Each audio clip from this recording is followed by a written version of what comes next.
रामायण की कथा में हम सभी राजा जनक और माता सीता के बारे में जानते हैं, लेकिन क्या आपने कभी सोचा है कि माँ सीता की माँ रानी सुनैना कौन थी?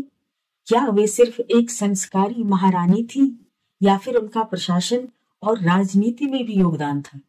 और क्या अमीश त्रिपाठी की किताब सीता मिथिला की योद्धा में उनका जो चित्रण किया गया है वह पौराणिक ग्रंथों से मेल खाता है? वाल्मीकि रामायण और अन्य पौराणिक ग्रंथों में रानी सुनैना का वर्णन बहुत संक्षेप में मिलता है। वे मिथिला के राजा जनक की पत्नी थी। वे माता सीता और उर्मिला की मां थी। रामायण में उन्हें एक संस्कारवान, धर्मपरायण और करुणामयी माता के रूप में दर्शाया गया है। सुनैना माता सीता को विवाह के समय सिखाती है कि एक स्त्री के लिए अपने पति का सम्मान सबसे बड़ा धर्म होता है।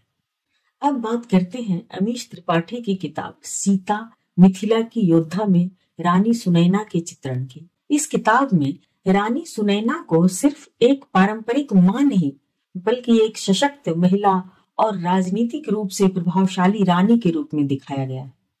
इसमें बताया गया है कि रानी सुनैना का जन्म असम क्षेत्र के बंगा राज्य में हुआ था। वे राजनीतिक रणनीति और सैन्य नीतियों की अच्छी समझ रखती थी और मिथिला को सुरक्षित रखने में उनकी भूमिका अहम थी।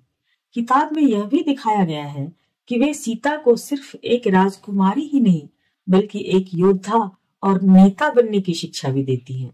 हालांकि यह ध्यान रखना जरूरी है, अमीश त्रिपाठी की किताब पौराणिक ग्रंथों का सीधा अनुवाद नहीं है, बल्कि यह उनकी कल्पना और आधुनिक व्याख्या है।